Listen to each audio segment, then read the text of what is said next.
Welcome back, gang. So today's topic is going to be sculpting a human head. I'm going to introduce as many tools as I can squeeze in. So not just am I talking about sculpting and anatomy and all of that stuff, I am also talking about brand new tools that hopefully will help improve your abilities in Zbrush. The more tools you have, the better off you are. So given that we're talking about the human head today, this is our textbook in this class, Anatomy for Sculptors. This is a really great book, and if you skip to about page 101, you will see from here on lots of great information concerning heads, and eyes and all of this. So I think this is totally worth your time. I think you should look into this. Very, very valuable information here. All right. Now, also, this is not a book that's anywhere on your syllabus, and that's because it came out not too long ago. It's by the same authors, or author. So this is Oldest Zarin. They just came out with a new book called Head and Neck.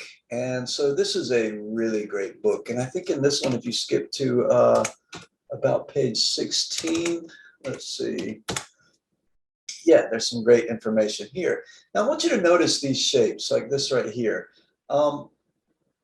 So obviously you can achieve this with kind of an egg-shaped sphere and a cylinder and a cylinder. This is pretty easy to kind of build. There's other ways to get to where we want to get, but nothing wrong with starting just like this. So anyway, we'll jump into all of this today. So here I am. I've got a sphere right here, and I am facing the front of the sphere. I know this because my icon right here is facing me. I could also press W and get my gizmo right here, and you can see that the blue axis is coming out towards me. These are, by the way, the assumption is that you have watched the pre-quarter lesson that I posted in Blackboard. So I am building off of everything that I taught in that lecture. Okay, so the assumption is you already know a few basic tools in here, and it won't be terribly hard to follow what I'm doing. Now, kind of following this whole idea right here, we could get to this in a slightly different way, so I'll show you a different idea. I'm going to take my sphere right here, and I'm going to turn it sideways. So I touch the canvas over here, and I'm going to rotate it one direction and press Shift, and it's going to snap to one side right here. And then what I'm going to do is I'm going to mask out one quadrant of this. So I hold Control, and well, wait a minute, I need to do something that I forgot to do. I'm going to make this a polymesh 3D. So right now I have limited menus. If you look in the initialize menu, you see that there's all this initializing stuff. So right now I'm still in the initialize phase. I almost made a mistake. So I want to click Make Polymesh. Now you can see that I have all of my menus, and things are going to work a little bit better now. So I've got this turned sideways. I press Control to activate my mask menu, and I'm going to grab the mask rectangle, and I'm going to mask one quadrant right here. And then I'll hold Control, and I'll click out here on the canvas somewhere and reverse my mask. And then I'm going to open up the little padlock right here as discussed in the first video, and pull my gizmo right out here to the tangent of this sphere. And that way I can grab this circle right here, and I can just rotate that out just a little bit. And so now you can see where I'm going here, right? And so I'm going to press BMV to get my move brush, and I'm just going to pull this down a little bit so you can see right here that I'm establishing the jaw of my character. Another thing that I'm establishing by doing this is this line going right across the top right here. This is the eyebrow line. And so with the eyebrow line, that establishes for me a marker. And now that I have one marker that I know is in an accurate place, then I can use ratios. I can find every other marker on this head. Every other landmark will be really easy to find, and you'll see that as we go. The back of your skull, it doesn't really round out to be a complete sphere right here. In fact, it stops about midway where the ear is going to be, which will be about right here. The skull stops just about right there. So I'm going to use a tool I haven't introduced to you guys yet. In fact, I'm going to use it in a couple of places. I'm going to hold Control Shift, and I'm activating this menu that we talked about in the pre-quarter lecture. So we talked in that lecture about the selection tools, which are right here. Now I want to introduce you to another tool. So this one right here is called a clip curve. So I'm going to select it. And now that's always going to be in that menu. When I hit Control Shift, it's going to activate that until I switch it to something else. And let me show you these curves right here. So if I hold Control Shift and activate this, I can draw out, try this again, I can draw out this line. All right, so this line is my curve. And I've taken my hand off the keyboard now, and I can just move this around. I'm controlling one end of this. And if I need to move this around, I can press my space bar, and I can move this whole thing around, and I can put it anywhere I want. And if you look at this curve, you'll notice that it has a shadow on one side of it, right? So the side with the shadow is what is going to be clipped. So if I pick my pen up from my tablet and just let go of this curve, it will clip it just like that, right? And so what I'm looking to do here, well, wait a minute, let's analyze, let's look at a little more of this. So Control Shift, I can draw this out, I can rotate it around. And if you look up at the top, right up in this area, you can see that as I rotate it, it's counting the degrees that I'm rotating this. And if I hold Shift, I can snap it in 5-degree increments. And you can see that right there in those numbers. All right, another thing I can do is if I needed this curve to, or this line to have a curve, I can draw this out and tap the Alt button once, and I'll get a Bezier curve. All right.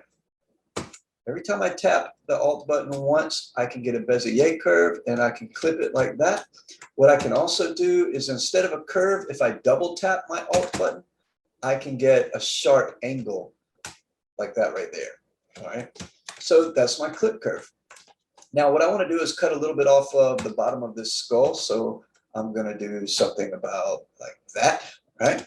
And then what I also need to do is clip the sides of the head right here. So but the average human, the width of the head is about 2/3 the height, anywhere from 2/3 to 3/4. So you're looking at 0.66 to 0.75, assuming that the height is 1.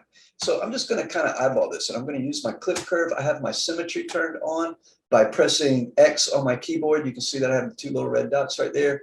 So now I just clip this off. So I have pretty good proportions right here.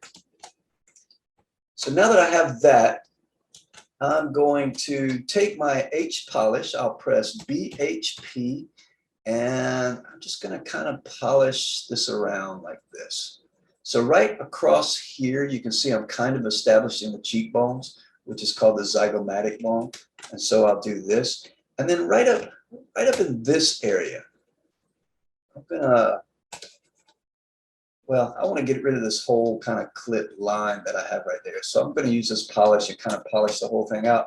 But I'm also going to carry this shape right along here. And what I'm doing this for is I'm kind of establishing the temple of the head. And also if I look at the skull from this angle, from the top angle, the back of the skull should be kind of fatter than the front of the skull. And so I can create that with this H polish. All right, so we get this kind of little bit of a tapered effect right there. All right, so now we have this right here. All right, now I'm going to look underneath the jaw. And so basically we've got this kind of jaw shape right here, but I'm going to press BMV on my keyboard. So that's my move brush. And I'm going to push this in to where it's kind of concave. So from this angle, the jaw looks more or less like a concave horseshoe.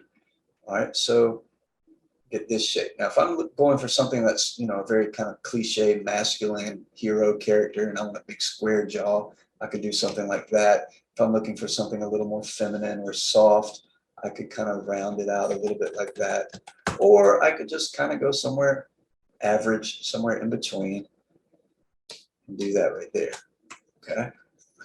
Now, I've got this shape. I think I'll take that H polish again, and I'm just going to kind of polish this out so it matches the jaw. I'm holding Shift to smooth what I had right here.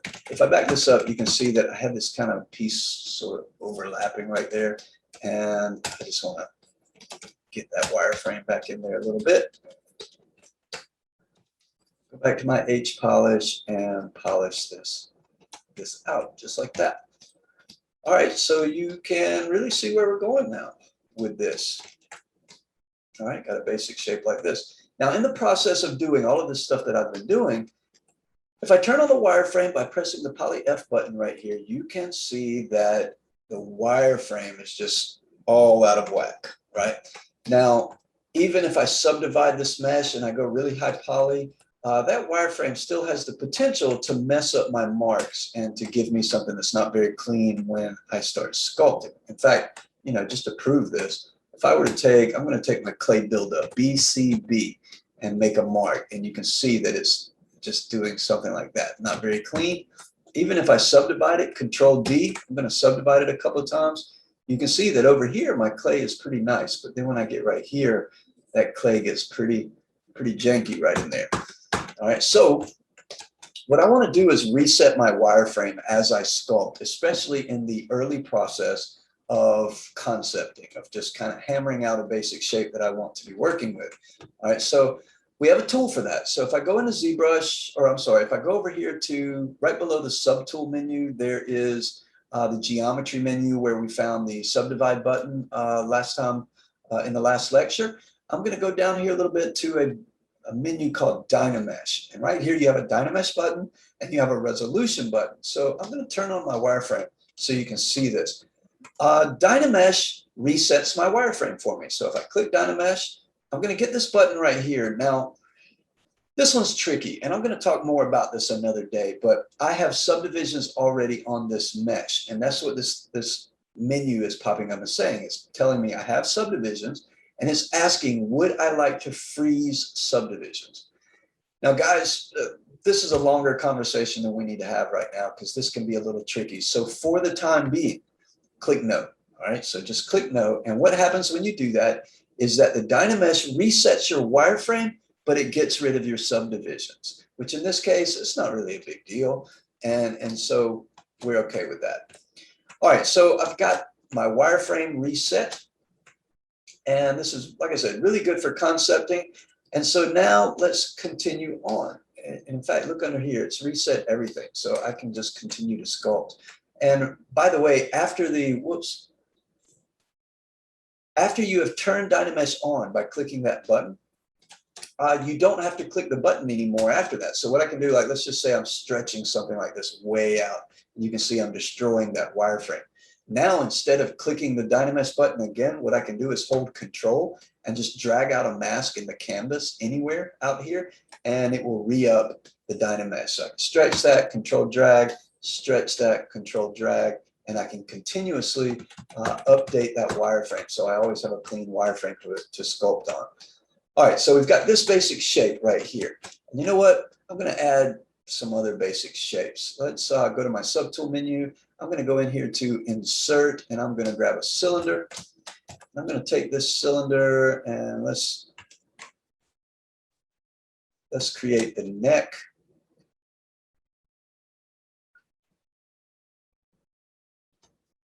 Now look, a neck does not stand vertical like that. In fact, it's always going to be at about a 10, even a 15-degree angle.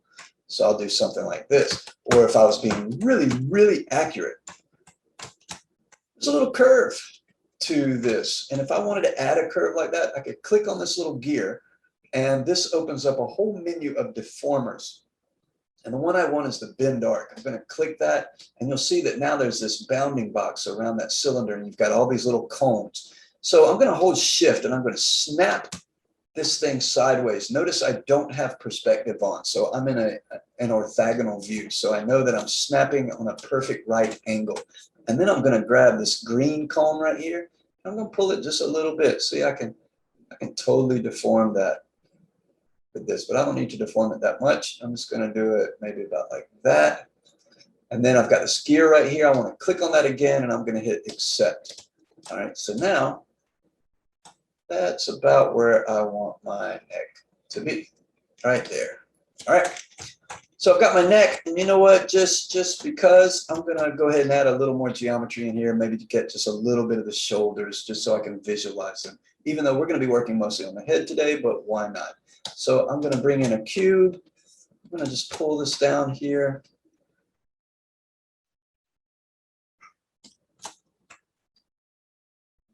think I'll do something like this. I'm going to take that same clip curve we were using a minute ago. So Control Shift, there's my clip curve. I've got the shadow on the left side here. I'll tap Alt one time, get a little bend right there, and I'm just going to clip that. Then I'm going to pull from the top down and have my shadow on the right side now and clip that. And then I'm going to go over here and I'm just going to establish a little bit of the trapezius. So I'm going to do that right there, and check this out. So I've only done one side. If I do the other side, well, I could have done a couple of things. So I could have turned on my symmetry. So I've got my two dots here, use my clip and get both sides. But let's just say I forgot to turn symmetry on and I clip this and I want to get this symmetrical. So we have a few different ways that we can mirror things or make things symmetrical. And I'm going to introduce three of them to you today. But here's the first one. I'm going to go to Geometry. I'm going to go down here to a menu called Modify Topology. I want you to really wrap your brain around, memorize this menu right here. You're going to go back to this a lot. So inside here, we have Mirror and Weld. There's also Delete Hidden. You're going to use that a lot. Let's see, Close Holes. You might use that on occasion. But really that Delete Hidden, you're going to use a whole bunch, and the Mirror and Weld, you're going to use a whole bunch. And they're all inside Modify Topology right here. So the Mirror and Weld, it will take whatever you have on one side of an axis and mirror it over to the other side. So you might notice right here, really tiny, you have an X, Y, and a Z. And by default, it's only on the X. Now, as I'm looking at the front of my model, this works left to right. So I'm mirroring the X on the X axis, and I've got this clip right here that's on the left side. So I'm gonna click that, and now I've got it on both sides. All right, now let's pretend, or let's say I did it on the wrong side. I clip this side. Let's clip it kind of like this.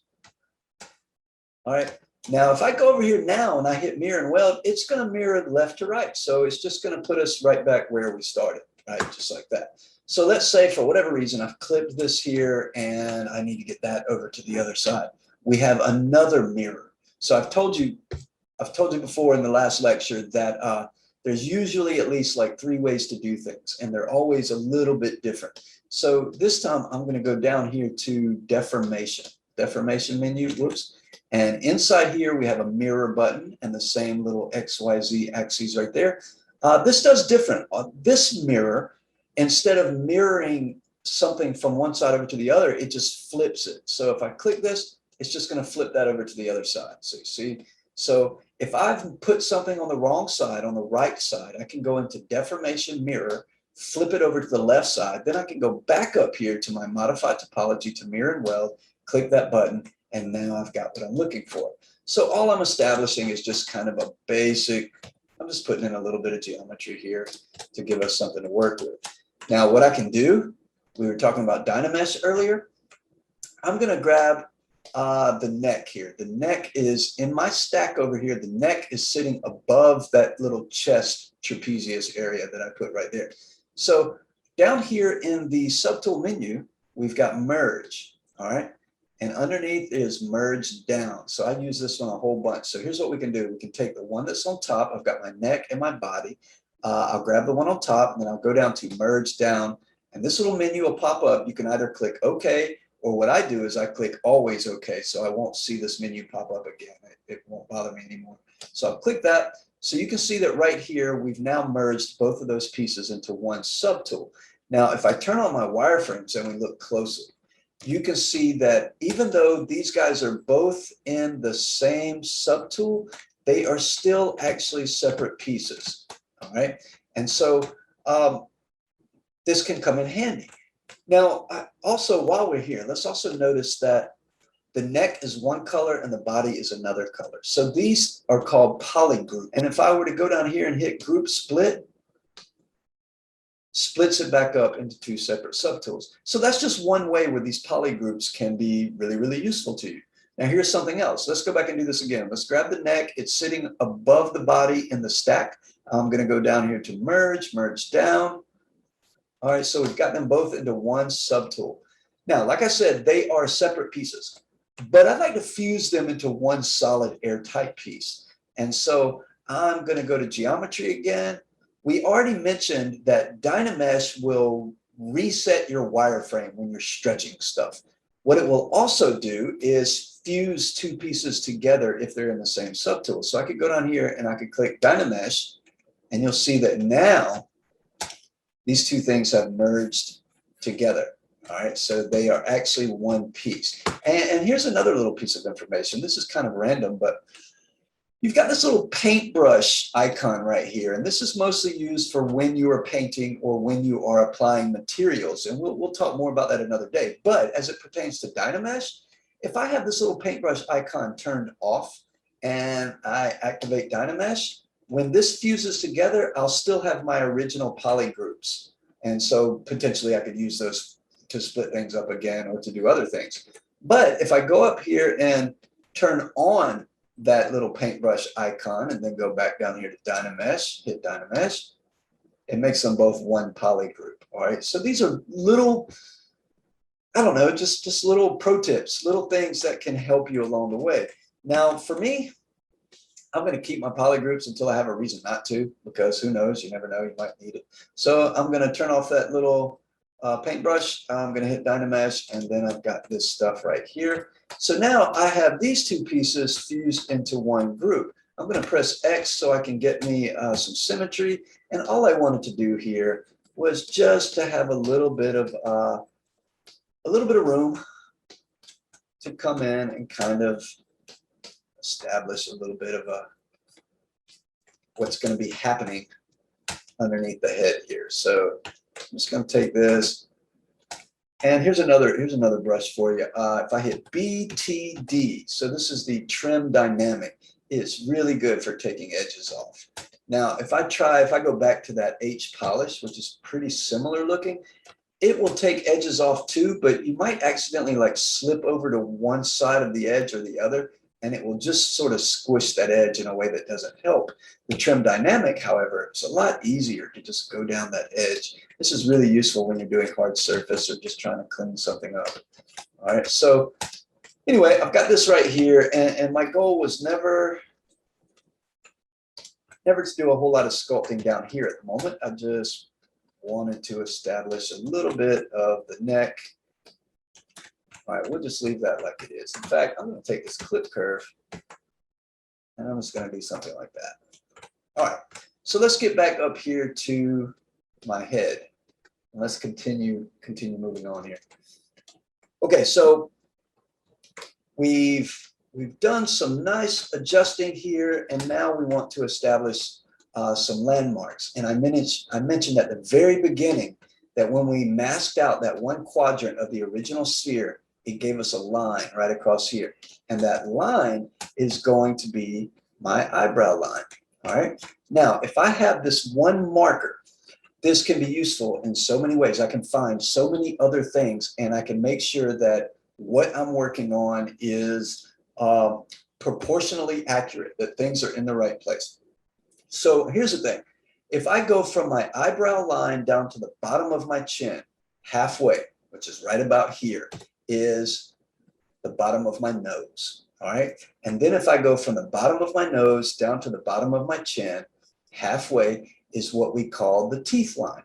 All right. Now the teeth line is the line where your gums, where your bottom gums and your bottom teeth meet.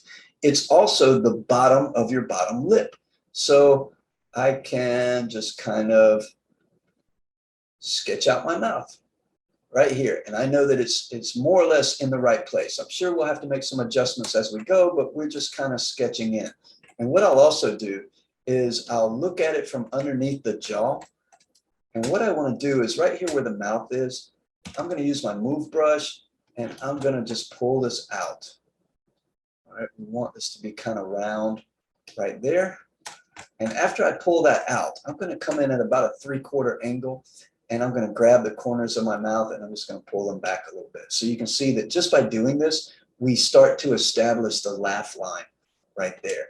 All right, now since we're here, let's get our nose in place. So what I'm going to do is press Control, and I'm activating my mask menu up here, but I don't want this mask rectangle. I'm going to select my mask pin. So holding control, I'm just going to go in and kind of mask out a little area like this right here. Okay, control tap out here and reverse that, and then press W and turn on my gizmo, and I'm just going to roll that out a little bit, just like that. All right, so you can see what I'm doing right now is just establishing basic shapes, right? I'm not trying to get everything perfect at the moment. I'm just establishing some landmarks.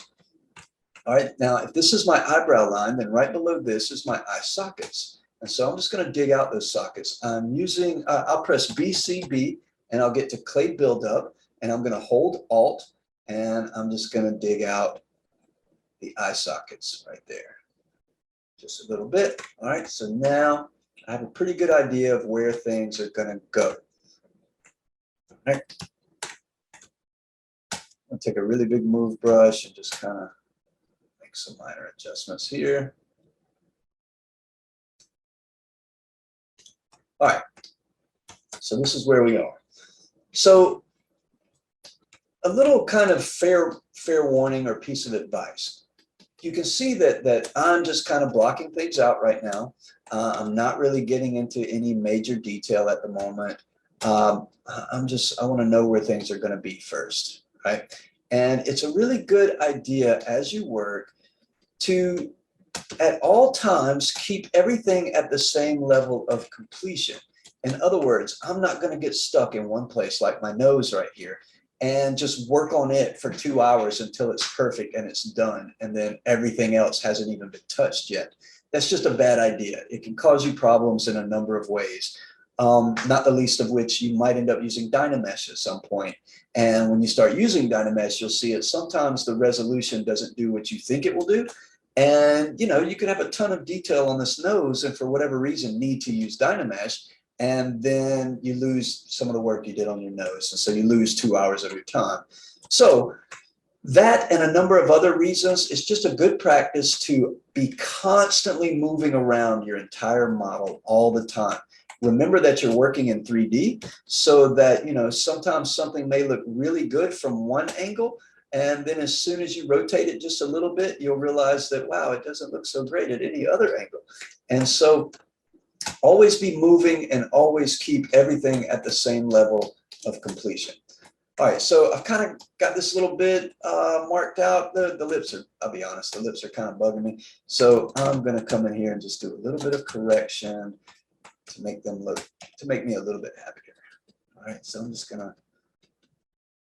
pull this down some, holding, let's see, go back to my BCB, go back to my clay buildup, holding Alt. I'm going to dig out this area right here. This is called a philtrum.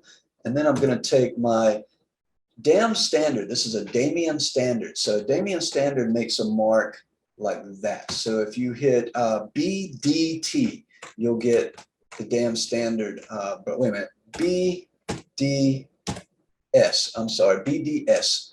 All right, so I'm going to take this Dam standard and I'm just going to come right here in the crease between my lips like that. All right, and what I might do is go to another mask again. So I'll hold control, go up here, and I want the mask lasso. So I'm going to lasso the bottom part of my mouth right here, and then I'll take my H polish and I'll just come across here. I didn't mention it when I first started with that Dam standard brush. So by default, the Dam standard brush, in fact, BDS, comes in at a 33 intensity, which is usually too much for me. I have a pretty sketchy style. So most of the time, I'll come in, as soon as I grab this brush, I turn it down to about 15 or so most of the time. Just, little things you learn along the way. So I think I'll establish this right here just a little bit. Go back to my H polish, flatten this down some. So I just wanted to clean that up just a little bit. I'm not going to sit here and keep working on it. I'll come back to the mouth in a while. You'll notice that as I work, I don't get stuck in one place very long. I was talking about always moving around and having everything at the same level of completion. You'll see that I'll work on something for a minute and then I'll move on. I do want to get that bottom lip now, so I'm going to mask that out. and using my move brush, BMV, and I'll just pull this out a little bit, holding shift to smooth. I could live with that right now. Let's just accept that and move on. Okay, so I want to get the eyes in place now, and this gives me a little ability to show you, or it gives me an opportunity to show you a few more things here, some other tools. So let's start with just a sphere. So I'm going to go in here and I'm going to go to insert. I'm going to grab a sphere, and the sphere is going to be like this. Now I have an old habit from working in Maya. You really don't have to do this in ZBrush so much, but it's just a habit that I formed years ago. I like to work on this part of the sphere when I'm doing eyes. So it always comes in this way when I append or insert it. So I'm going to rotate on this axis, hold shift so it snaps in 5-degree increments. And I'm going to rotate this down to 90 degrees and just sort of pull this out front. All right, now, my goal right now is to get the eyeball to be the proper size. And I don't want to guess about it. I want to know for sure that I've got my eye exactly the size that it's supposed to be. And you'll be surprised that eyes are a bit smaller than you think they are most of the time. And in fact, we can fit 5 eyeballs across a human face. So you'll have one that's in the eye socket. You should be able to fit one in between your eyes, and then one in between your eyes and the outer edge of the head. So this really solves a lot of problems for us. This makes it easy to make sure that our eyes are the right size. And here's how we're going to do it. So my sphere is still in the center, and I haven't subdivided it yet. So if I look over here in my geometry, you can see that it has not been subdivided. So when any geometry hasn't been subdivided yet, you can turn on the gizmo. You can hold control and grab an axis right here, and you can just pull out another one. You can duplicate it. And then if I don't pick my pen up, but I let go of control, I can just keep going like that. And I can duplicate as many as I need, and they will always be equally spaced. This only works if it doesn't have any subdivisions. All right, so I'm going to do that. I'm going to hold control. I'm going to pull this out. I'm going to get it pretty close without touching, and then let go of control, and I'm going to get one more. Let's make sure they weren't, well, they were really close to touching, but that's all right. Okay. So now I want to mirror this over to the other side. Now, just for the sake of argument, I told you about, well, let me back up. So when I do what I just did with the gizmo, you can see right here that as a subtool, I have all 3 of those spheres in one subtool, which is my whole purpose for using that trick that I just used with the gizmo.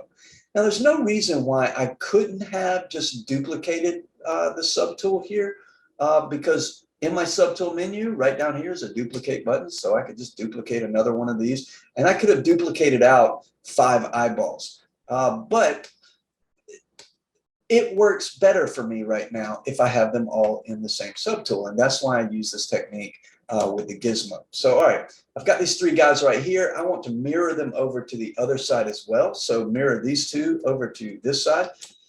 Now, absolutely, I could go down here like we just learned a while ago. I could go to my deformation. I could click mirror and flip it over to that side.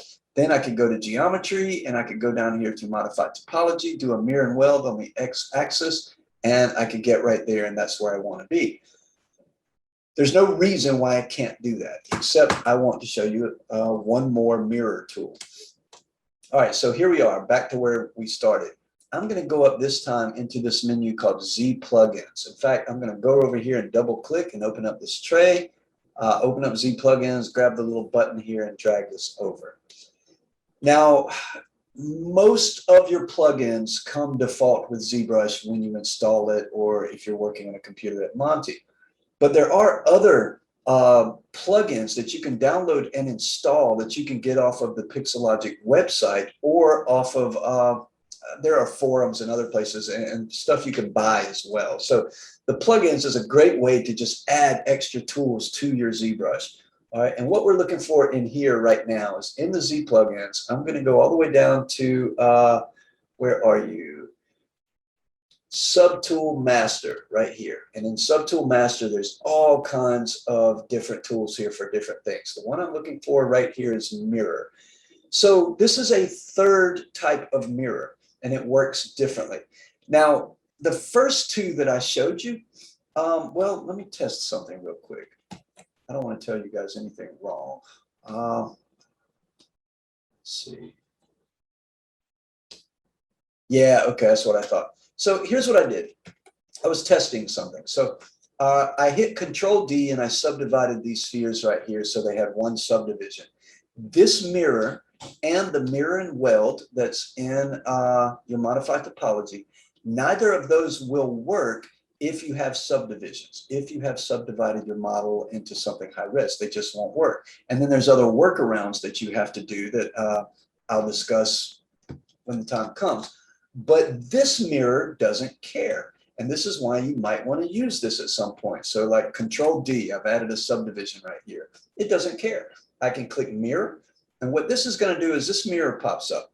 And it's asking you two questions. One is, when you do the mirror operation, do you want the resulting mirror to be in a separate subtool, which is append, or do you want it to merge into the same subtool? I want them all in the same subtool, so I'm going to check that one. And then down here, you're telling it what axis that you're mirroring off of. So clearly I'm doing the X axis. I'll hit OK, and then we get this right here. All right, so I'm going to get rid of the subdivisions. I didn't actually need those. Okay, so there you go.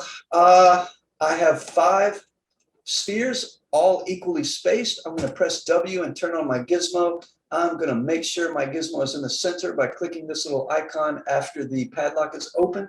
I want this in the center. I need to scale this down to the width of my character's head, but if my gizmo is over here, then it's going to scale over in that direction, and I don't want that. So I'm going to start in the center. I'm going to scale this down, and I'm going to get these guys to the width of my character's head. Now look at that. You can see eyeballs are pretty small. This is not like Disney or Pixar or anything where you have giant eyes. Like the average human has pretty small eyes. All right. So now I've scaled this down to the width of my character's head. I want to place these eyes. If I'm moving vertically, I should be at the center from the top of the head to the bottom of the chin. I want to be halfway in between, and that's where my eyes belong. So I'm kind of, we already knew where the eyes should be because we made that marker for our eyebrow line. And trust me, that works every time. If I mask out a quadrant and I roll it out the way we did the very first step we did in this lecture, that eyebrow line is going to be perfect. And I could test this. So I could press Y on my gizmo with my gizmo on and get my transpose tool. And I'm going to measure this from top to bottom and look at where that center circle is right there. So we were right on the money. We didn't even have to measure it because that eyebrow line was in the right spot. We knew that the whole time, but it's worth proving every now and then. So, okay, I'm going to press Y and get back to my gizmo. I'm going to open up the padlock, hit this gear, and put it back in the center. All right, so now I'm going to pull this out. We really don't need all these extra spheres anymore. I just need my 2 eyes because I know that everything is properly spaced. They're going to be exactly where they need to be. And I can get rid of the other ones now. I don't need them anymore. So this is another way that polygroups comes in handy. Watch this. I'm going to go into the polygroups menu. I'm going to click auto group right here. And you can see that all of those spheres, they turned a different color. So they all have their own color now. So now that they all have their own color, I can hold Control Shift and I can click on this first one and it hides all the other ones. They're not deleted, they're just hidden. Now I won't click on this again. Control Shift click, it does the reverse. Now that I've done the reverse once, it's going to stay on that track. So Control Shift click on that. I have to click this twice, by the way, because the center sphere also mirrors. So I actually had 2 spheres sitting right there on top of each other. You can see how they get darker right there. So I had 2 spheres there and then 1 here. All right, so I've clicked those out of the way. They are hidden, they are not deleted. But if I want to delete them, and I do, I don't have any other use for them anymore, I'm going to go up here to geometry, back down to that modified topology menu, and delete hidden right here. So I click that, and now those other spheres are gone for good. I'm not getting them back. All right, so now I want to place my eyes, and I want to know how deep I should place them. And look, you know, some people have deep set eyes, some people have kind of buggy, bulging eyes, but we're working with averages right now. And on average, the front tangent of this eyeball should line up with the back corner of your mouth, all right? And the corner of the mouth should line up about with your pupil. I've got my mouth just a little bit wide. I can move that. I mean, some people have wide mouths, so this is not wrong. It's just not on par with averages. All right, so there's my pupil. My front tangent, it lines up pretty well with the corner of the mouth. So that's about how deep I should want my eyes right now. Now, of course, I can adjust this or do whatever I need to do. What I think I need to do is adjust the cheekbones and the brows. I think the eyes are where they belong. I'll do some adjustments to the rest of the head. All right, so I've got my eyes in the right place now. And I want to start focusing on maybe giving this character some eyelids. So I think I'll come in here and I'm just going to dig this out just a little bit better than I did the first time. All right, so I've got something like this. Now, I could just come in here and start adding clay. If I want eyelids, I could come in here and do this and start sculpting on this. And there's really nothing wrong with that.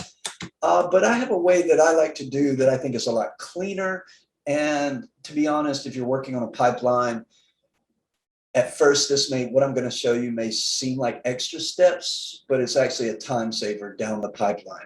I'll show you what I mean. I want some really nice, clean eyelids. And so I'm going to take these spheres right here. And here's what I'm going to do. I'm going to go up here to this subtool, and I'm going to duplicate it. All right, so now I have a duplicate, and really I only need one of these. They each have their own poly group, so I'm going to hold Control-Shift. I'm going to click on that, and then go to geometry, delete hidden. So now I've gotten rid of it because I only want to work on one. And I'm going to center my gizmo. And then I'm going to go over here and I'm going to turn on transparency because we've got the original eyeballs underneath this duplicate. And I'm going to scale this up just a little bit.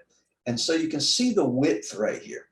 What I'm establishing, and you'll see this in just a minute, what I'm establishing right here is the thickness of my eyelid that I'm going to create. So that's about appropriate right there. I think I'll stick with that. Then I'm going to turn this to the side. So earlier we learned how to use the clip curve. Now I'm going to show you another curve. All these curves that I'm going to show you today they all work the same way, but they do slightly different things. So I'm holding Control-Shift. You can see that the clip curve is still sitting there, but I'm going to open up this menu, and this time I'm going to choose the slice curve. All right, now watch what the slice curve does. I'm going to hold Control-Shift, activate my curve. I'm going to drag it out, and I'm going to go right in the center of this sphere, and then let go. Let me turn transparency off.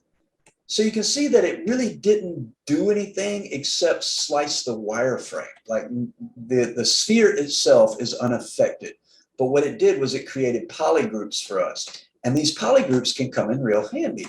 Because here's another thing that Dynamesh can do. I'm going to go back into my geometry menu, back down here to Dynamesh. And this time, inside this little Dynamesh area, there's a groups button. I'm going to turn that on because it's going to react to these two polygroups that I have. And I'm just going to click Dynamesh. In fact, let me turn up the resolution just a little bit. Click it again, wait, turn groups on, turn up my resolution, and there you go. So when I have groups turned on, it reads those two polygroups and it creates two separate airtight pieces, just like that. And you might have noticed something I just did just now. Another positive thing to have in polygroups, like I have these two polygroups here. When I press W and bring in my gizmo, when the gizmo is here, I can hold Control and I can click one of the polygroups and it will mask out the other polygroup. So now that that polygroup is masked out, I can put this guy right here, just rotate that a little bit, then Control tap, reverse the polygroups, then roll that down right there.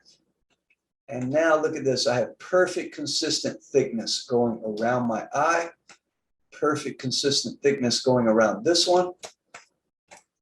And really, if I want to make something that's pretty accurate, on the outside of the eye right here, the top eyelid overlaps the bottom eyelid.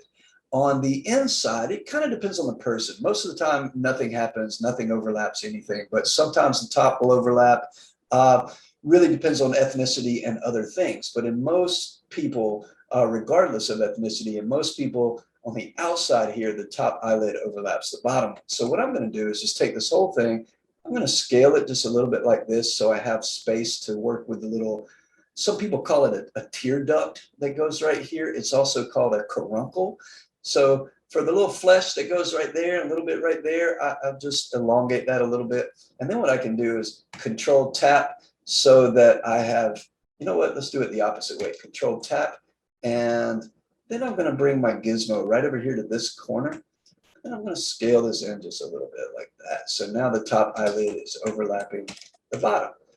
Now, I did this on the left side for a reason, because I know that mirror and weld works left to right. So now I'll just go into my geometry menu, modify topology, mirror and weld, and there you go. I've got nice, clean eyelids right here. All right. Now, besides the fact that this gives me a lot of flexibility to move those eyelids in whatever way that I need, also because both bottom eyelids have their own polygroup, both top eyelids have their own polygroups. At any point, I can turn my gizmo on, hold control and click. I can mask out the bottom while I work on the top and then vice versa. So all of that gives me a ton of flexibility. Another thing that it does for me is, you know, sometimes I'm working on a character and around this whole eye area, I may not exactly know what I plan to do yet, right? And so what this does is it allows me to sculpt all I want right here without messing up my eyelids. And so this kind of gets into one of my basic practices that I want to share with you guys. Like whenever possible, or every moment that it is possible, when I can keep things as separate subtools, when I can separate out little pieces from a big thing, I do that. It just allows you a lot more flexibility. It's very easy down the road to combine things. At some point, I will combine the eyelids and the head. I'll dynamesh them together so I have one airtight piece, and I'll be good to go. But until then, I can keep these separate, and it's a lot easier to fuse things together whenever the time comes than it is to separate things. Sometimes separating things can become a real pain. So just a basic kind of good practice, I think. All right, so you can see what I was doing just then. I was making some minor adjustments here. Notice at the moment I'm still not high poly. This head is 50,000 polys, which in Zbrush terms is nothing. And so there's really no reason to go higher res until there is a reason to go higher res. And so I remain pretty low poly until I need to be high poly. All right, so you can see I'm just getting my shapes right here. All right, so I've got a nice little shape to the eyes so far. Got this stuff down here. I think we need some ears. So plenty of ways I could go after the ears. I could come in here and just start sculpting. I could do that. Another way I could approach this is I could take a lasso and I could lasso this and reverse it, and then maybe come in from this angle with my gizmo, and I could just put it right here and I could rotate that out and then start sculpting on that. Like I said earlier, I'm kind of a big fan of doing things in pieces, sort of building things, because again, it gives me more flexibility with a lot less cleanup down the road. If you sculpt things directly onto a model and then you change your mind, then you have to unsculpt it. You have to smooth it out, or you have to just go in there and clean things up and re-sculpt. I'd rather not do that if possible, because if you work on a pipeline, you're always trying to save time. Time is money. And anytime you have to go back and redo things, you waste time. So I'm always trying to avoid that. So if I want to make ears, here's what I'm going to do. I'm going to go in and I'm going to click insert. I'm going to grab me a cylinder. And I'm going to take this cylinder and I'm going to scale it down, rotate this, and I'm going to bring it over here and scale it down. Now, on average, an ear is going to go from the bottom of the nose to right below the eyebrow. So I could come in at about this size, give or take, and that would be appropriate. Now, also on this head, the original sphere that we started with, that we drew that mask on and that we bisected. So if you remember, we put a quadrant on that original sphere. So that original quadrant told us two things. So first of all, there's this line right here, because that's the bisecting line vertically. It also bisected horizontally. So the vertical bisection on this side, it's the jawline. It shows you where the jawline is. On the back side is where the ear goes. The ear will go behind that line. So that bisecting line is coming in handy for us.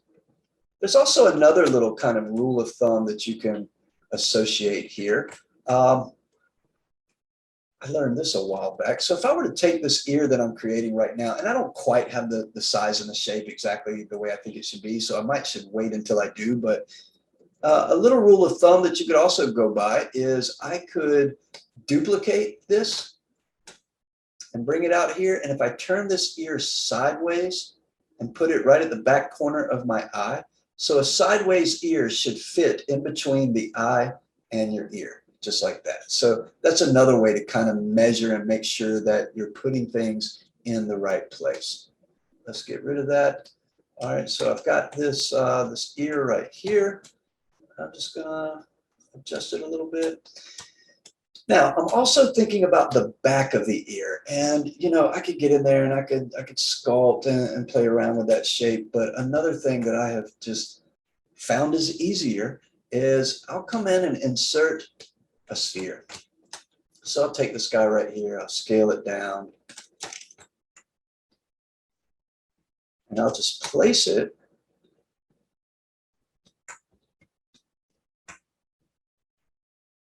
right where I need it to be.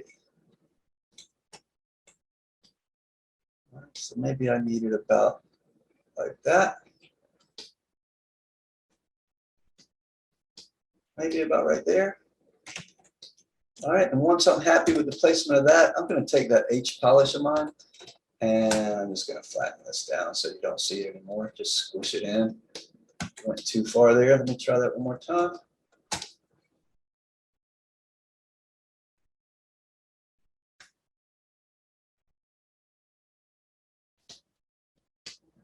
All right, do something like that. And so now right here, I've got the cylinder and the sphere. So I'm going to grab the cylinder because it's on top and then go down and click merge down. So now I've got both of these guys in the same subtool. And then I'll go to my mirror and weld. And now I have two ears. I'll press X so that I have my symmetry on. And now I can adjust these and they'll both get adjusted.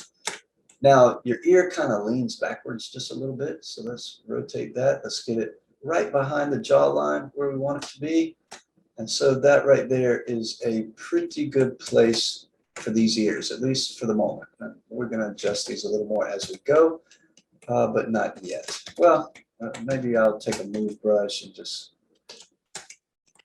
I don't do a lot of sculpting on the ear in this state because of that wireframe. That high wedge kind of wireframe is really difficult to sculpt on. And so I know that at some point I'm going to dynamesh the ear to the head. And once I've done that, I'll have a better wireframe. And so I usually just wait until then before I bother sculpting on it. So let's go back to the head. I'm actually going to kind of round this out a little bit to my neck.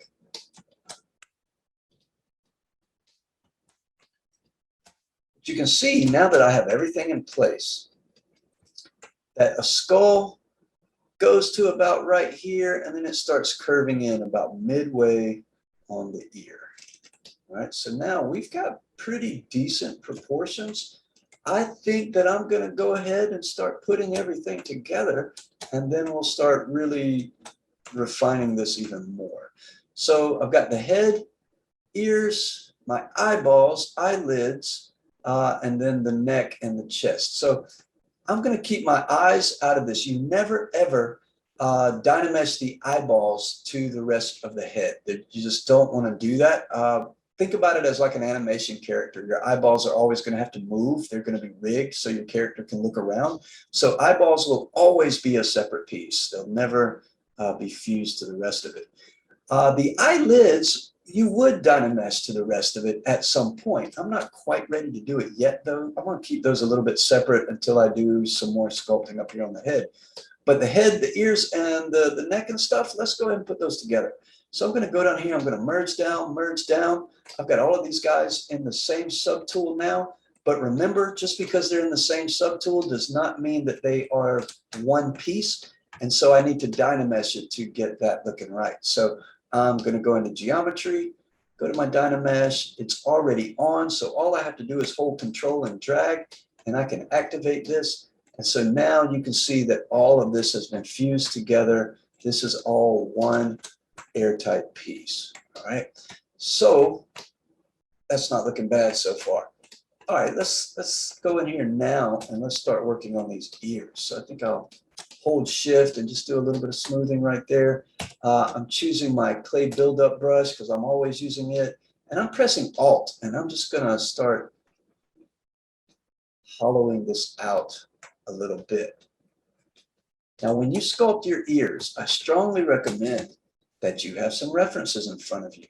What you will find is that every ear is the same, but yet every ear is completely different. And so understanding the basic structure of an ear is great, but it's also good just to have one in front of you so that, you know, references, references, references. How many times have you heard that? All right, so hollow those guys out just a little bit. Since we're doing hollowing, why don't we get in here where the ear canal is? I'm going to hold Alt with my clay buildup, and I'm just going to dig that out a little bit. And what I'll do, because the ear canal kind of goes towards the face just a little bit, and so what I can do is I'll take my mask pen and I'll mask just a little circle, then I'll reverse that mask, then I'll take my gizmo. By the way, just then to move the gizmo, I held Alt and I just touched it, the model, wherever I wanted that gizmo to go. And I'm just going to grab this and pull it a little bit. So you don't have to go too far in. I can back that up a little bit, but I want to go past where anybody can see it. All right, so I'll do the same thing under here with my nose. In fact, I think I'll take my clay buildup, hold Alt. I'm going to get in here and dig this out a little bit. Notice I'm still at 100, not even 150,000 poly, so I'm nowhere near high poly yet. And if I'm doing something realistic, my nostrils are not, they're not circles. Notice they're kind of tear-shaped. I'm going to do this again. I'm just going to mask that out, reverse the mask, and then take my gizmo, and I'm just going to pull that up a little bit so that I want to go up, like I said, a little farther than you think you should, beyond where anybody can see. That's just a good rule of thumb. All right, now since I've done that, and you know what, let me show you guys something since I'm thinking about it right here, since we're using the gizmo and all of that to put these nostrils up in here. For you guys, it doesn't really matter if your character has a mouth cavity. You are making a concept. You're doing a 3D concept. And so this is not a production ready model. It's just, it's going to be a cool 3D piece that, you know, if you're lucky, it'll be good enough to put on your portfolio. So it doesn't matter if the mouth ever opens or not. It's never going to be animated. But if you were working on a production ready character, you would need a mouth cavity right here. And a quick way to go about this is I can take my mask lasso and I can just mask right there on the jaw, and then reverse that mask and take my gizmo, put it right here at the hinge, and I can open this up just a little bit, right? You don't have to do it much. And then take my mask pen, and I'll just mask out just a little bit right here, reverse that mask, and do it just like I was doing the nostrils. Just take my gizmo and push that up in there. I think I went too high. Let's just go straight back. All right, so something like this. Now, it's really difficult to get in here and sculpt the mouth cavity from the inside. So I do it a little bit differently. I hold Control Shift and I find my selection tool. I'm sorry, Control Shift Alt. You can just cut open the back of the head. Now, I mentioned this in the last tutorial that ZBrush by default doesn't show the back faces. So it's going to look like parts have disappeared. I can go all the way down here to my display properties, open this up, and it has double right there. Click double. Now I can see the back. Now I can work on the mouth cavity from the inside. And most of the time, if I'm working on a mouth cavity like this, I have already created the teeth.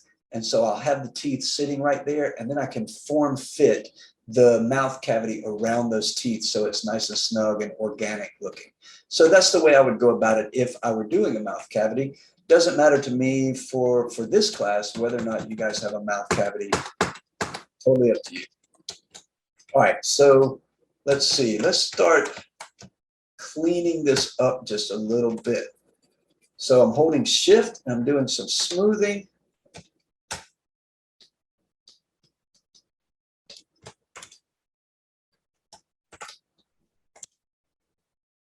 Just wanting to establish some more of these landmarks. So right here, right behind the ear, you have a muscle called the sternocleidomastoid, and this goes down.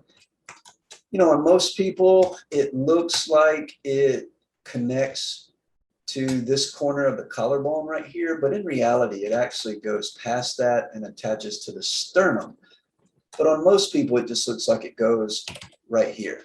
All right, so when I am sculpting landmarks on a character, I'll generally bring this mastoid down to about here, and I'll do a little check mark, just like that. And that check mark establishes my collarbone. Now, your collarbone, on some people, it's pretty straight. On other people, it has a curve to it, so it might be shaped a little more like this. But you also have to remember to come in from this angle and pull it back, because it also curves inwards like this. All right, and if you forget to do that, then your chest is going to be sticking out way too far in a really, really weird way. So you just got to remember to do that. Now, right here, I've got something that doesn't belong. Let me shave that out. You've got a little kind of flat muscle that comes off the mastoid right there. There's kind of another one right there. You don't see it on everybody. And then right back here, capturing the back of the skull right there is the trapezius. And the trapezius, let's go ahead and establish a little bit of the scapula right here. So the trapezius comes down and it fans out and attaches to the scapula. It also goes right in here. So the scapula, let's get this shaped a little bit more accurately. And when we start working on the body, we'll focus more on this. We'll pay more attention to it. Right now, I just want to kind of prove my point. The scapula comes up and it squares across. So basically you have this sort of square situation right there, all right? And your trapezius comes down behind the neck, attaches to the scapula, and then it comes and fits right into that square.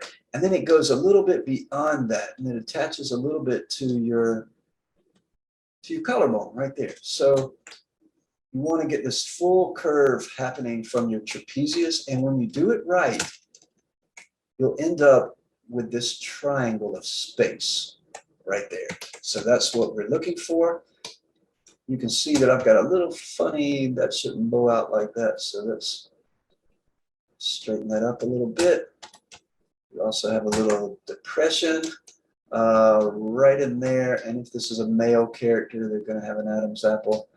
All right, so maybe we want to put it just a little bit higher. And, you know, maybe this character needs a little bit of that chin coming down right there. Haven't even gotten much to the chin on this guy. So look at how this guy starting to look human, looks like a pretty decent character so far.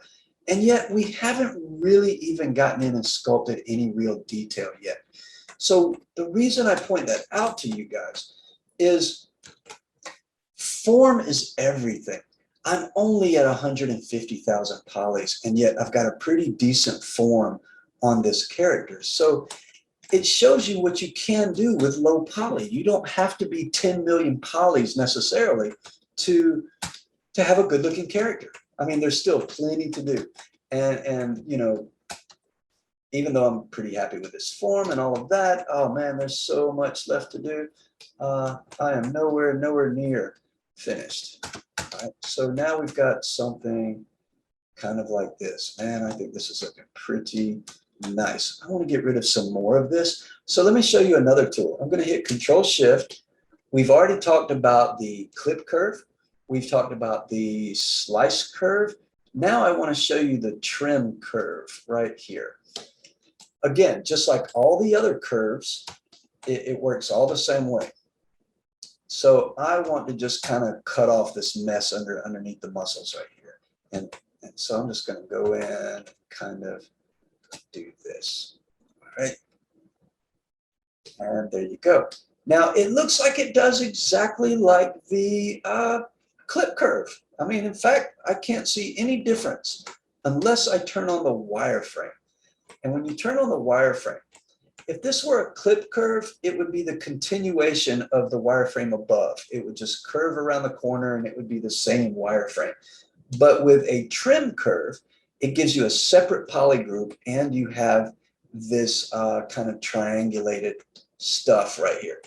This, by the way, is a good thing. Having this poly group right here is a really good thing.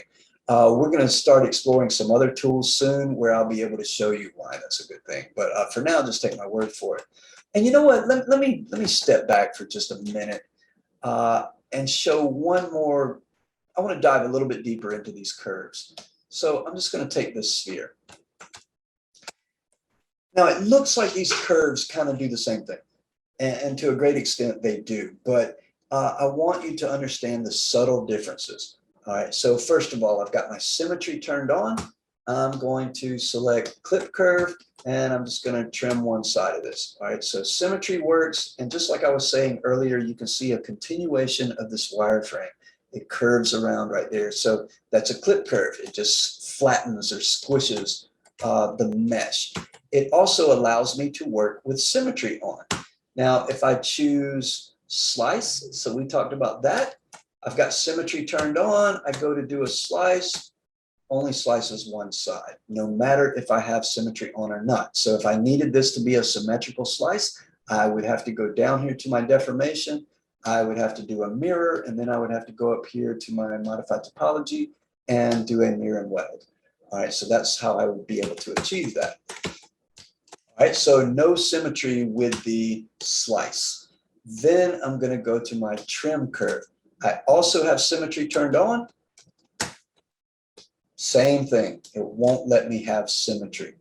It also does this kind of weird thing. Like, watch this. If I try to do a sharp curve or a sharp angle like this, and I clip it, you can see how it kind of fills in, makes everything kind of round inside there. So I don't get that sharp edge that I was looking for. I would have to, there's a long way of doing this. What I would have to really do is probably go back to the slice curve, and I would slice it like this, and then I would go to Dynamesh, turn on my groups and Dynamesh that, and then I would need to go in here and slice it again. Actually, I could probably do this in one move. Let's go and slice that. But then I have to organize my poly group. So Control Shift, I'm going to hide that, hit Control W, which, by the way, Control W, go back down here to poly groups, group, where are you? Group visible. Control W is the hotkey for group visible. So I got all of that one color. I'll bring this back, and then I go to my I'm not sure if this is going to work, but I'm going to try. Turn on my groups, Dynamesh. It did the same thing. It gave me that little curve. So here's what we're going to have to do. Let's back this way up. Let's go back to here, do the groups, Dynamesh. All right, now I need to go in here and slice that and do my Dynamesh. I wonder if it will let me, let's see. I'm going to split these up. So I'm going to hide part of that, and I'm going to go into Subtool, Split, Split Hidden. All right, so that takes these two pieces, make some separate subtools. All right, so then I can come back to this separate subtool, split it, then go back to my Dynamesh with groups on. All right, so now I got a really clean cut right there.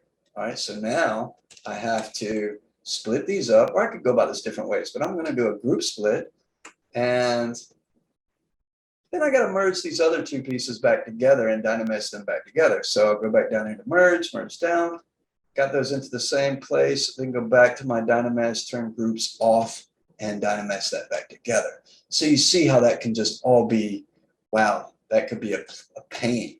And I mentioned earlier about how things are a lot harder to split up than they are to merge together. And that's why I generally keep things separate from the get-go until I'm ready to put things together. But there you go. There's a long way of looking at things. But now, let me show you one last curve. So this only applies to any of you guys working from home, and or maybe you have subscribed or purchased Zbrush and you have it at home.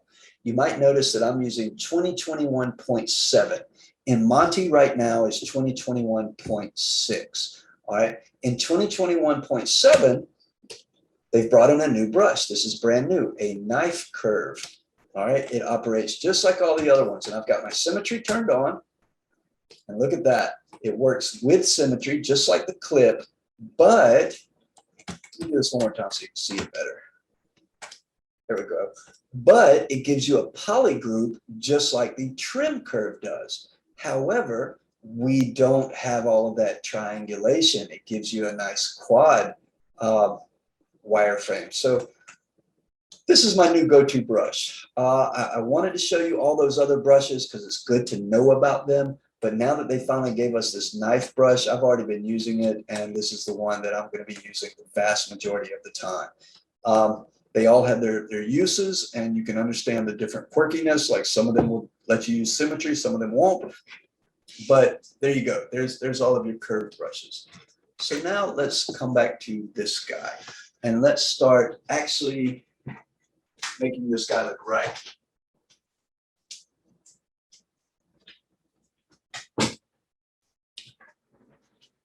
Okay, so we've got a general base mesh here. I'm really pleased with what we have so far. And so now we're going to start making this guy look human. So like I said, we're only at 100,000 polys right now. So I'm going to hit Control D and I'm going to subdivide this, and let's start really getting into some detail. So I'm using my clay buildup. I'm holding Alt to shave some of this out. And right up around the rim of the ear. It depends on how close to photoreal you really want to take this. But if I want to take this into the very realistic realm, I'm going to take my mask pen and I'm going to draw a little line going right around there, reverse my mask, and then I'll take a move brush and I'm just going to push that up in there. So that starts to establish that little tiny lip that we have up under there. And that's really hard to sculpt. But that's how I achieve that if and when I feel like I need to. All right. Now, one thing I want you guys to really start thinking about as you're sculpting and as you're studying references and really becoming acquainted with human anatomy and with the human body, you're going to find that all of the human body has this really interesting kind of flow to it. And the ear is a great example. So there's a Y that occurs right here, and this goes kind of follows around and actually goes up under that rim in a lot of people. Then you've got this little part right here, and then you got this edge that comes around and goes back in. And if you look at this, if you study people's ears, you will see that there's a flow to this. Everything just sort of is wrapping around itself. All right, and so I'm holding Alt, and I'll come in and I'll shave a little bit of this out. I think I'll take a mask lasso.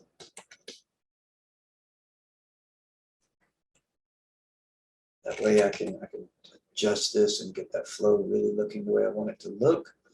But you'll also find in an ear, just sculpting. So you've got this Y shape that happens right there, and you've got these little knobby guys right here. there's more to it than that. I'm going to take my mask pen and I'm going to mask out this little area right here. All right. And I'm going to reverse that mask. So if I'm looking at my character from the front view, this little inner part of the ear actually sticks out a little farther than the back rim right there. So I'll pull this out a little bit, then control tap and reverse the mask, and then I'll push this in a little bit. And I just want to get that little bit kind of poking through right there. And what this ear does too is it kind of works in 3 levels. You can think of it like 3 different floors. So this shape right here, this is the top level. By the way, I'm holding shift to smooth and it's smoothing way too much. I've got the intensity on 100. I'm going to pull this down to about 25 or so. And this gives me a lot more nuance, maybe a little higher, a lot more nuance to what I'm trying to do. You don't always want everything to just completely smooth down. So it's nice to be able to have some control over it. All right, so back to what I was saying. You want to think about this right here, this Y, this is the top floor. And then this ridge coming down right here, this is another floor that's down below it. So you could think about this as the 3rd floor. This is the 2nd floor. So if I'm looking at it from this angle, it should go in lower. And then when you get underneath that, which is going down in the ear canal, that's going to be the 1st floor. And that should be even lower. Never thought you'd be deconstructing the ear this much, did you? But here we go.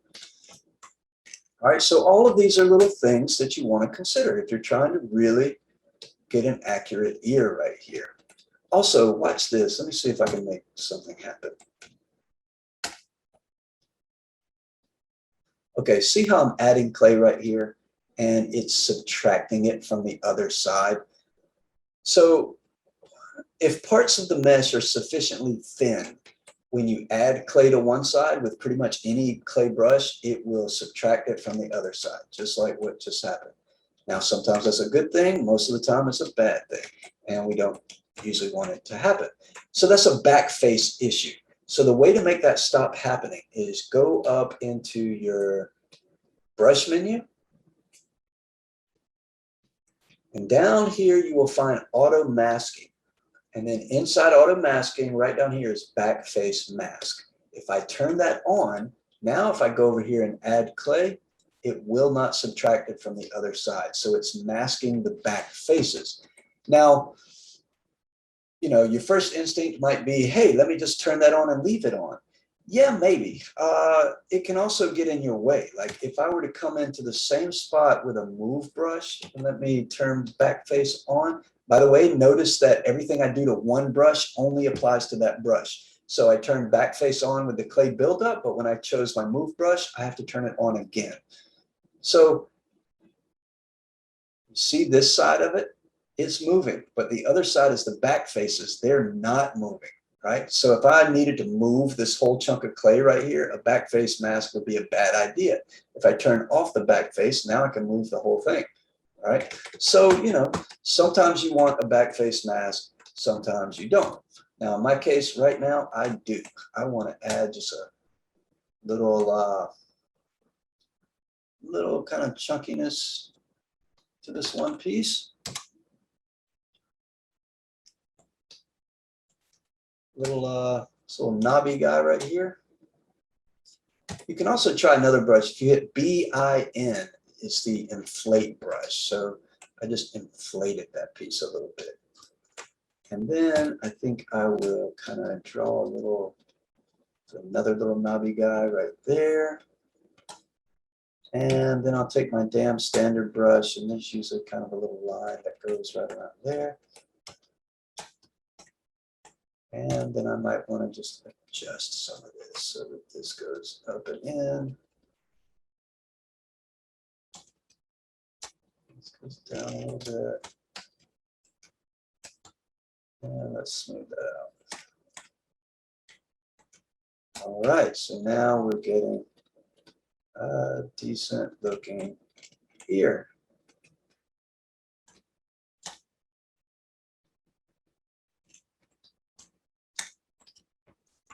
All right, so we've got the ear. Let's get over here to the eyes.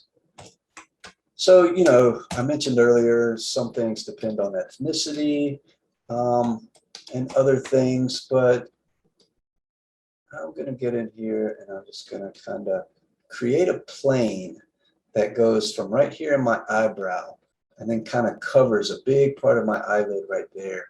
And that becomes what you see on a lot of people is they have this kind of fleshy bit right here. It could go even farther. I could, let's maybe add a little bit more there. Now, so this whole thing right here, that's called the lacrimal gland. Some people have it pretty prominent. Some people don't have it at all. So you have some leeway there, but I'm going to give this guy a little bit of that right there. And so his eyebrow is going to end up going kind of right across there.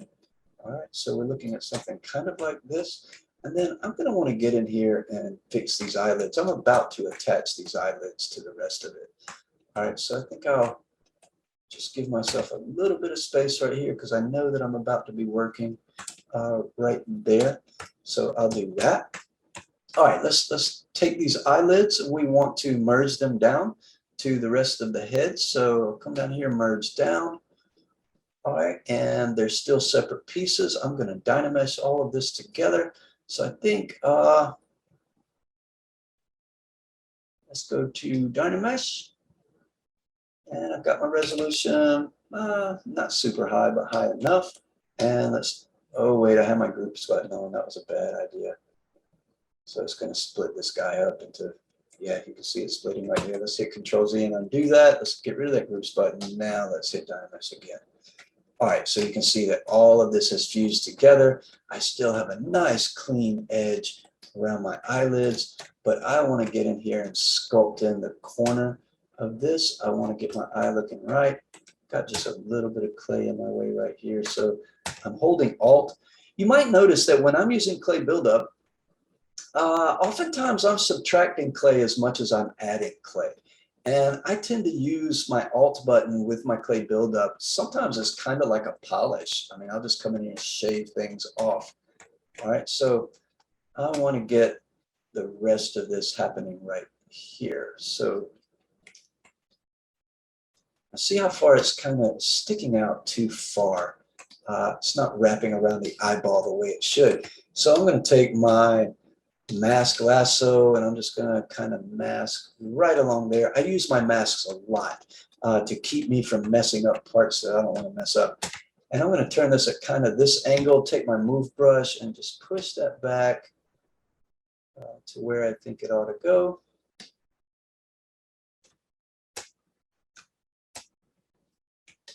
And then I'm going to want to pull this eyelid out just a little bit like this. Pull this out.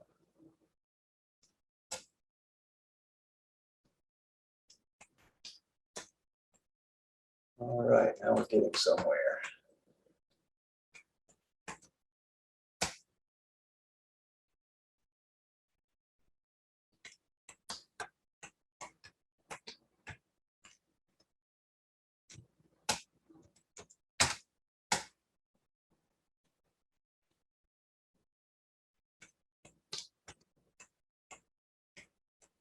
So I think this guy's eyes are open just a little too much. Doesn't quite look natural to me. So I don't know when I turned symmetry off. Look at this. This is great to learn from. So I sculpted all of this right here, but I didn't have my symmetry on. And so in any other scenario, that would be a bad thing. I would have to undo all of this and redo it. But we've already learned about the tools that we have that will fix this. So basically, mirror and weld. And we know mirror and weld works left to right. So I need to go down here to my deformation menu. I'm going to click mirror, and that flips that over to this side, right? And then I'll go up here to geometry to my mirror and weld and click that. And now we have everything the way it's supposed to be. Then I'm going to press X and get my symmetry turned on. All right, so using my clay buildup, I need to dig this out just a little bit the way that should be. I think I'll shave a little bit of this off right there.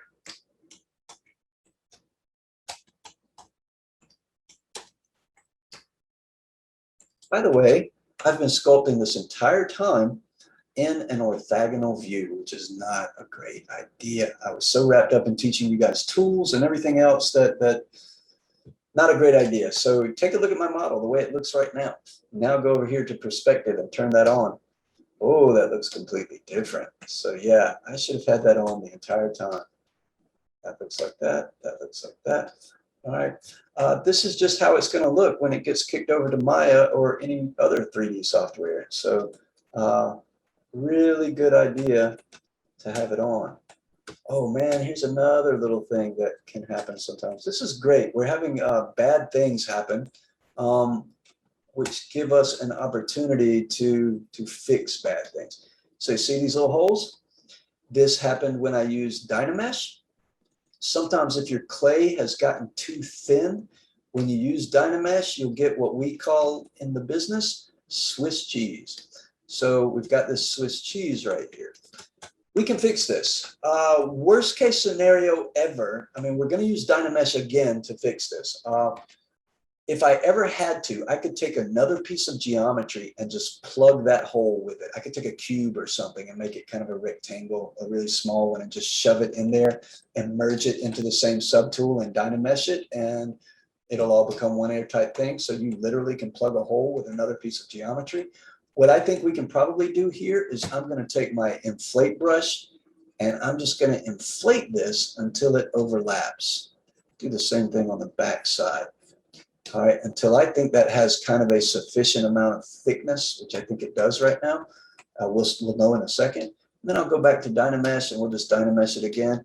And that will reset all of that. And now we've cleaned that hole. By the way, there's also inside geometry, modified topology, there's also a, where are you, close holes button, which will close holes in your mesh.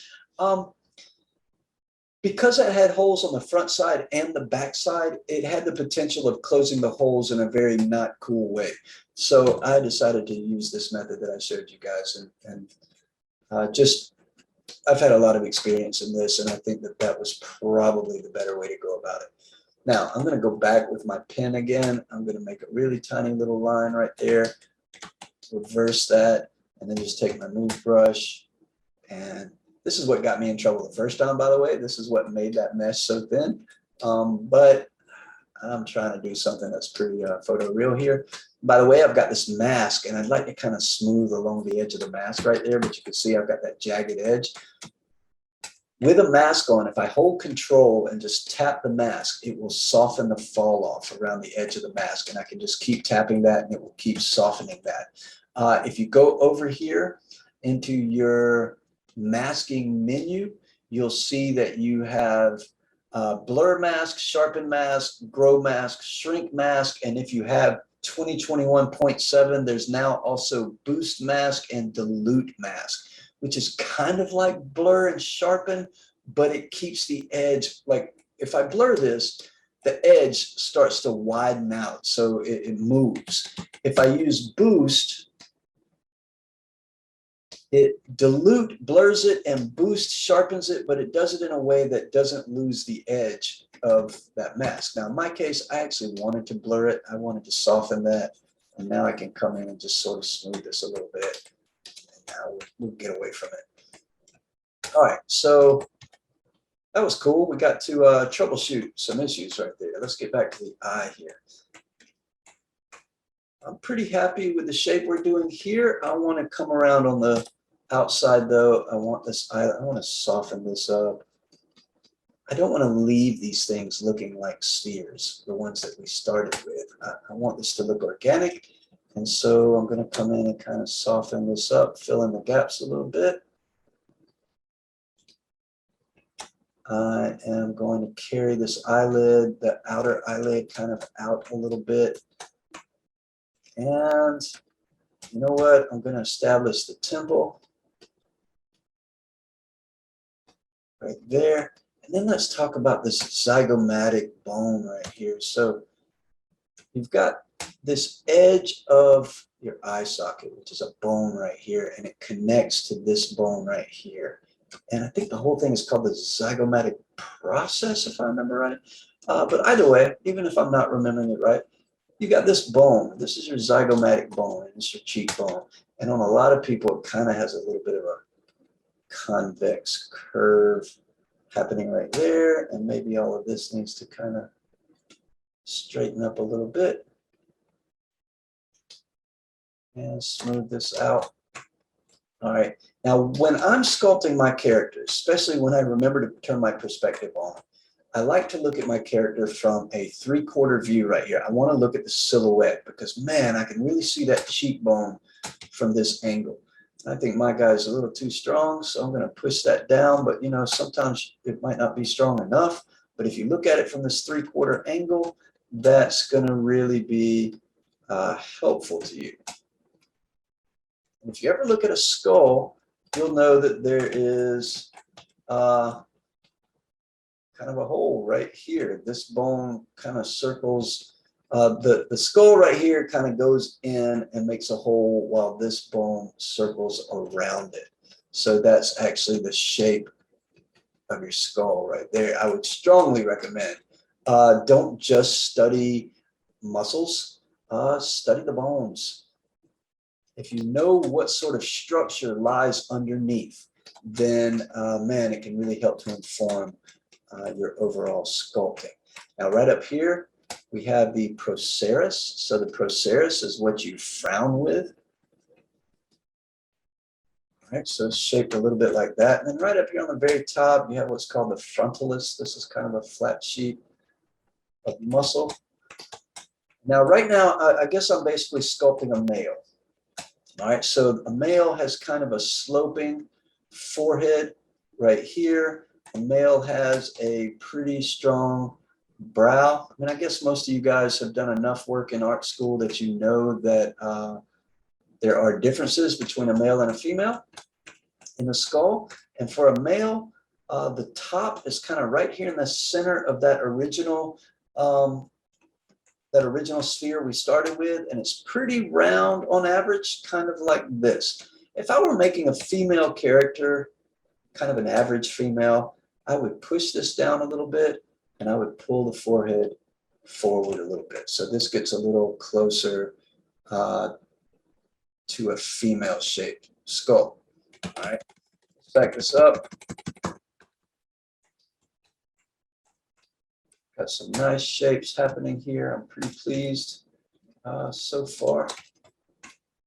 Now let's look at the chin. Let's get this whole area kind of dialed in, and I think we'll be good for the day. So it's a great idea to learn the 3 muscles that surround the mouth right here, or you might even say 4 muscles. So there is one muscle that just completely surrounds the mouth like that. All right, it does the same thing around the eyes too. But the muscles I'm thinking of kind of shape the whole chin area. So you've got a muscle right here. And by the way, men, and all the men in the classroom right now, feel your chin. You have a dent right there in your chin. Women do not have that. And you've got this muscle right here. It's called the mentalis. You've got another muscle that goes right here. And this kind of comes up into here. And so these 2 guys coming together right there basically form the shape that you get right here underneath a person's mouth and chin and all of that. And then there's another group of muscles right here. Let me do this a little bit better. So you've got this group, then you've got this group, then you've got that third group. So this all shapes underneath here. And if you know this, then you can double check your work, right? And so it never fails that when I'm working on something, I get lost just like anybody else. Like there'll be days where I'm looking at my work and generally I'm pretty pleased with it, but something's wrong and I can't figure out what it is, right? And so everybody has those days. Well, when it comes to sculpting, if you're having one of those days, go back to your anatomy. I have found that it never fails. If there's a time when I cannot figure out what's wrong, just start doing a checklist. Just go down all the muscles, and sooner or later you'll come up to a muscle that's in the wrong place, right? And once you figure that out, it solves everything. You're like, oh, that one muscle was the problem. Now I know, all right? So I'm going to pull this nose down just a little bit and start shaping the nose out. Take my Damien standard brush. Let's kind of shape out these nostrils. It got kind of thin right there, and sometimes it can be hard to add clay to that. So I think I'll start out with an inflate brush and just kind of inflate that and then smooth a little bit, inflate a little bit more, smooth a little bit, and just kind of get that clay back into the proper shape. All right, now look, noses. Noses are kind of shaped like a double hourglass. So, you know, to keep it real simple, a nose is shaped like that. All right, here's what I mean. So if I'm going into a nose, I'm going to push this part in, and I'm going to pull this part out, push this part in, and then pull this part out. So I'm kind of exaggerating it so you can see it, but every nose to some degree is shaped like that, right?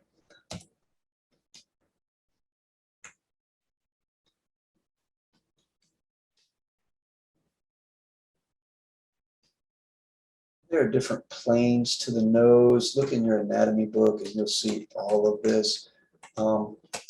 If you guys, I know that not everybody in this class is planning on being a character artist. I know that some of you guys are just, you want to learn ZBrush, and I think that's awesome. But, you know, the bar in this class is I assume that you are planning on being a character artist. And for those of you who are, you just got to get in and really take interest in anatomy. So you start with the overall body, and eventually you're going to get more and more specific in your studies, that you'll start learning in individual muscles and bones on the face. You'll start learning the planes. You're just going to learn it from so many different ways. And man, hopefully you enjoy all of that. Like, what's the point of doing it if you don't enjoy it? But so you can see that all I've done here is I've created a pretty average kind of person. No real distinct characteristics. They just, this person follows all the rules, all the averages as they pertain to anatomy, okay? And if you can get to this place, it doesn't matter if you're doing a male or a female, if you get to this place, then it's a base mesh. You're now at a place where you can start. I'm going to kind of create the corners of the mouth here, because I mentioned way earlier that I thought I made the mouth just a little too wide, or not necessarily too wide, but maybe wider than average. And so since I'm talking about averages right now, I want to get the corner of my mouth to line up with the pupil. All right, so roughly there. And then as I'm looking at this, these lips and stuff, especially from a side view. So a mouth from a side view, it's not going to look like that. Like, that's not how the two lips from the side view look. The top lip actually looks like that, and then the bottom lip is round. The bottom lip is going to look like that. All right, so, and to take it a little bit farther even, depending on, you know, there's all kind of different lips out there. You've probably heard, or maybe you learned in a drawing class about having a circle right here and then two circles right here. So you can totally apply that as well to what we're doing. So maybe I come in here and I think I'll just, let me grab a masked lasso. I'm just going to lasso the bottom lip so I don't mess with it. You know what, before I do that, let me reestablish this line here. All right, so now that I have that, let me mask that out. And so now down here on this lip, I could, let's add a little clay. Let's get that center kind of ball there at the center of the lip. And then I'll take an H polish and just there's a plane that kind of comes across this part. You're round in the center, and then there's a plane that comes across here. So maybe something kind of like that. And if I reverse this mask, my bottom lip is going to be like we were just talking about. So it's going to be round.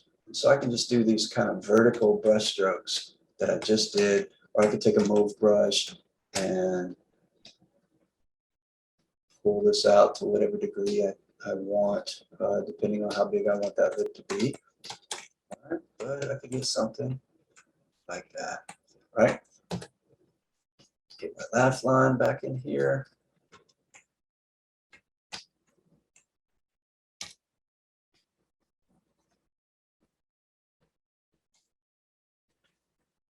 All right, so at this point, I would go around the model and start smoothing things out. So I've been making all these brush strokes because I'm a real sketchy, I sketch a lot as I'm working.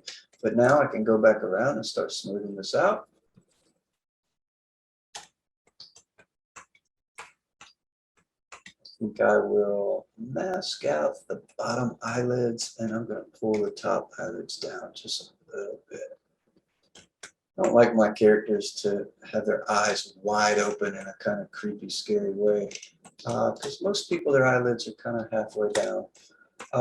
If I could see the pupil right here, and by the way, I know that it's tempting for a lot of you guys to come in and do something like this to establish the pupils, all right? That's fine, and it's okay to do that for a while.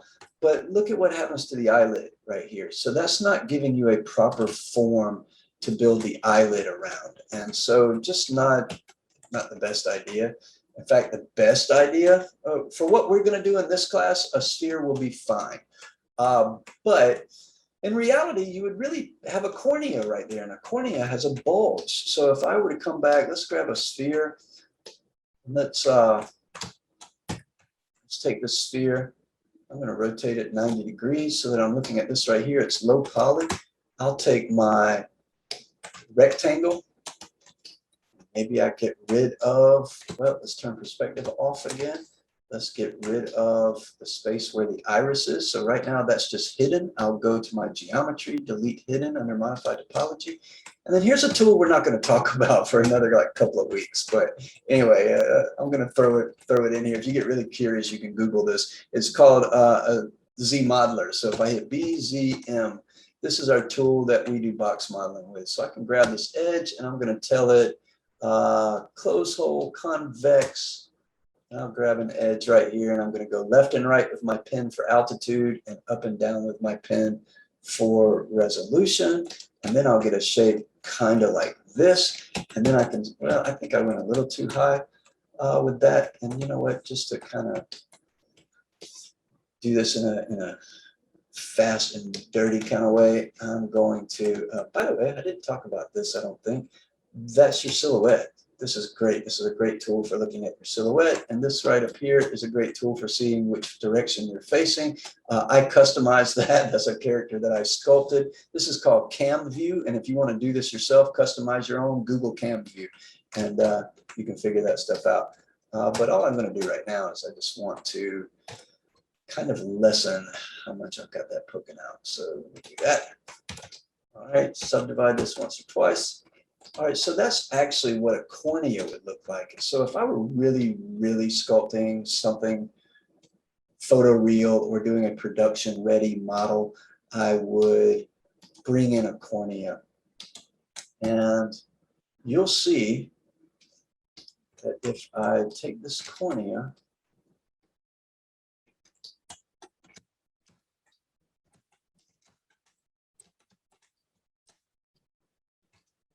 and I place it in the eye,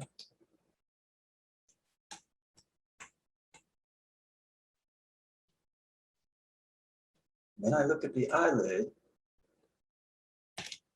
So that bulge, well, that's not looking so bad actually. But look at the statue of David. You'll see that the eyelid right here, it has to bulge out and fit around around the cornea. But mine actually worked 55.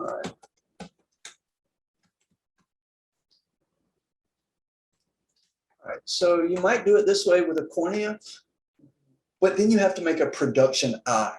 And trust me, guys, by the time we get to the end of the quarter, a sphere right here is going to work just fine. I'm going to teach you guys how to make it work. All right, so don't stress too much about it. I just wanted to point out that it's a bad idea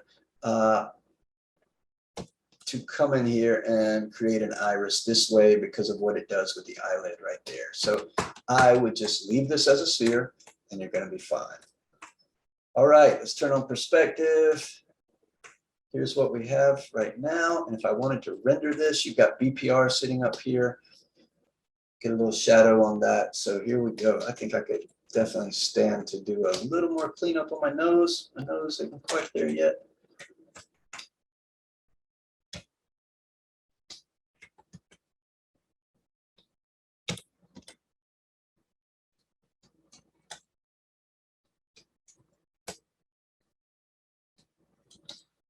Filter them right here is really, really deep. And I could sit here and pick at this all day long. But I don't think I should. I think I should just let it be. All right, guys. I think the filter, now here's another thing. So because of the way that we measured, remember when we did what I call the teeth line, which is the bottom of the bottom lip, and that should be the halfway mark from the bottom of the nose to the bottom of the chin. What that really means is when you get the whole lips in, this space right here, the philtrum, should be a little bit shorter than this space right here with the chin. Now, you know, it varies on different people. This guy certainly fits something you've probably seen before from somebody. It's a little bit long right there. Sometimes when you see people that are pretty long right here, they generally have a mustache to kind of hide it. All this is telling me is maybe I want to lower my nose just a little bit. Now he's not inaccurate at this point. He's not anatomically wrong or anything. But if I wanted to change the vibe of this character, all I got to do is just pull this down a little bit, shorten that distance. Right? And it sort of changes the mood of the character. Other things that I could do here is look at different people, especially from a three-quarter view. Some people like Nordic, very Nordic people. And actually Roman, you'll see this in Roman, the nose kind of goes up above the eye. It's almost like forehead down straight into the nose, right? Like this. Other people might have something like this. Right, where the nose kind of starts midway on the eye. Maybe I would pull all of this cheek back a little bit. So you get something like that. Completely changes the nature of the person, right? So start there. Let's back this up where I had the more Roman nose. So something like that. We could take the nostrils here. But I could certainly pull this out. I could certainly get in here and pull this out. And then we start changing the nature of this too. So pull that out, maybe push this in, and you start getting a completely different person, right? So just little changes to something like the nose can really give you a completely different character.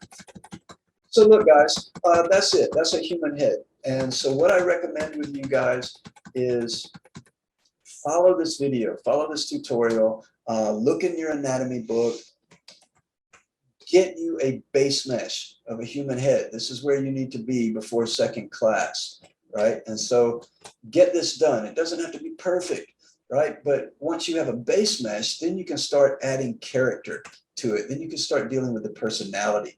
But we can't really do that till we have something to work with. So this is what you're looking for, a base mesh, all right?